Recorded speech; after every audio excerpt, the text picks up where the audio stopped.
Texto 1. Por uma definição filosófica da educação. Contribuições da filosofia para pensar o fazer educativo. Haveria, ainda hoje, sentido em se buscar a filosofia para definir a educação? O que teria atualmente a filosofia a contribuir para a teoria sobre a educação? Para aqueles que a ela não forem introduzidos, a filosofia passa frequentemente por ser um conhecimento abstrato e distante de tudo o que se vive, e o seu ensino uma longa enumeração de respostas que autores do passado remoto forneceram à questão que não são mais as nossas, que jamais nos ocorreria interrogar. Em uma palavra, um conhecimento inútil e enfadonho, e ainda por cima muito difícil de ser apreendido. Em uma palavra, um conhecimento inútil e enfadonho, e ainda por cima muito difícil de ser apreendido. Se hoje esta maneira de ver as coisas se apoia em velhos preconceitos e em um certo acomodamento mental, isso nem sempre foi assim. No passado, longe de nascer das resistências, que a reflexão pôde engendrar face ao imediatismo e à rapidez que nosso estilo de vida comporta atualmente. Ela se constituiu numa reação contra o poder dogmático que, em nome da filosofia, foi exercido pelo Estado, pela tradição ou pelos religiosos. A substituição da antiga autoridade filosófica pelas referências provenientes do saber científico consolidou-se no século passado em função da crescente confiabilidade que esse último alcançou e foi finalmente selada em nossos tempos, pela definitiva adoção da identidade que as ciências da educação passaram a conceder à pedagogia. Assim, resume Franco Campi, no século XX, o saber pedagógico se emancipou do modelo metafísico que, desde a antiguidade até pelo menos o século XVII, dominou a educação, fornecendo definições acabadas sobre sua natureza e seus fins. O declínio do modelo metafísico da pedagogia tinha começado entre os séculos XVII e XVIII com Locke, aumentando depois com Rousseau e Kant, com o romantismo e o positivismo, para expandir-se em nosso século, onde permaneceu como apanágio de posições como o idealismo, como o pensamento católico, neo-escolástico ou espiritualístico. A centralidade da especulação filosófica como guia da pedagogia foi substituída no pensamento contemporâneo pela centralidade da ciência e de uma ciência autônoma, cada vez mais autônoma em relação à filosofia. A concepção histórica que Campi defende para a pedagogia, a concepção científica manteve-se largamente dominante na educação a partir da modernidade, sobretudo no que se refere à definição da prática educacional, que teria sido libertada da dependência das verdades definidas de uma vez por todas pela metafísica. Antes, o fazer educativo era apenas um espaço de aplicação das leis e determinações absolutas engendradas pela especulação.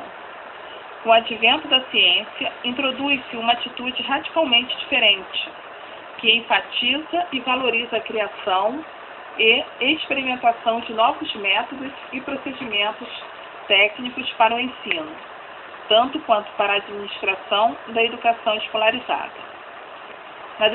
Na definição cientificista da educação, o fazer educativo é campo de permanente exploração das ciências humanas, feitas, agora, ciências da educação. Assim, a influência da filosofia foi sendo substituída pela autoridade do conhecimento científico que, à medida que vai se especializando e complexificando, passa a fornecer tantas definições para a educação quanto são os ramos da ciência, em seu interior, as correntes assumidas pelos cientistas. Para muitos, isso apresentou a superação definitiva do pensamento filosófico, como fonte de construção dos sentidos do que é a educação, de suas finalidades, de como e por que se deve ensinar. E, de fato, para muitos, sem o aval que a crença numa verdade absoluta e incorruptível lhes outorgava, isso é, sem poder recorrer à autoridade metafísica que a ciência havia destronado, a filosofia teria que ter seu papel definitivamente reduzido, de disciplina específica e soberana, que anunciava as verdades que nada nem ninguém poderia contestar. Tudo o que ela poderia aspirar, de agora por diante, era o oposto de uma reflexão que as ciências deveriam manter sobre sua própria prática, sobre seu método, sobre sua coerência interna, sobre a validade de seus argumentos, definições e deduções, em sua contextualização histórica. A filosofia havia se transformado em apenas um momento do fazer metodológico do investigador. Mas, paralelamente a essa redução a que foi submetida pela ciência, que a tornou uma etapa especializada de seu fazer investigativo, a filosofia civil, como, por exemplo, no caso da política e da educação, objeto do movimento oposto que a ampliou de uma forma inaudita. Assim, no início do século, Antônio Gramsci proclamava: todos são filósofos. No campo da educação, a concepção gramsciana da filosofia exerceu uma enorme influência, sobretudo a partir dos anos 1980, vindo somar-se a uma tendência mais antiga de designar como filosofia não mais uma atividade conscientemente realizada, mas, genericamente, um modo do ser, de um indivíduo ou de um grupo.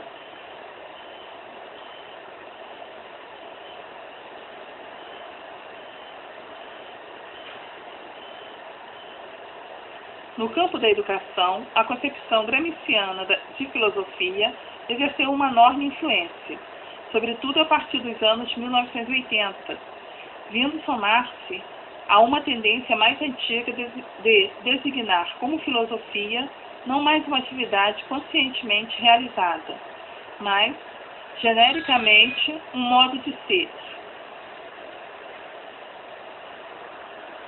de um indivíduo ou de um grupo.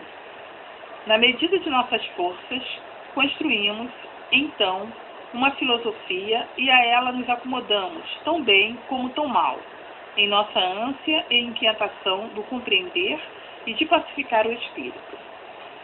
Tais filosofias individuais não se articulam, porém, em sistemas filosóficos.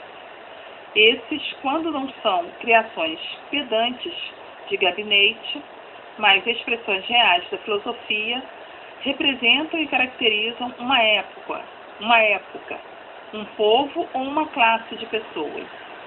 Porque, no sentido realístico de que falamos de filosofia, tal seja a vida, tal seja a civilização, tal será a filosofia.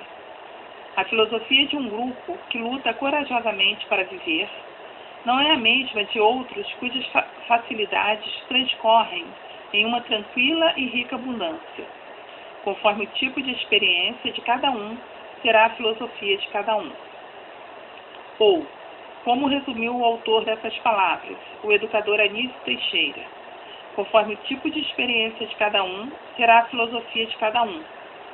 Face à decadência dos grandes sistemas teóricos e das verdades que produzem, a filosofia já pode ser confundida com a própria atividade de pensar. É bem verdade que essa definição mais democrática da filosofia rompia com o elitismo que consistia em reservar o saber a uma pequena elite afastada do cotidiano dos seres comuns, mas, em contrapartida, ao naturalizar a prática filosófica.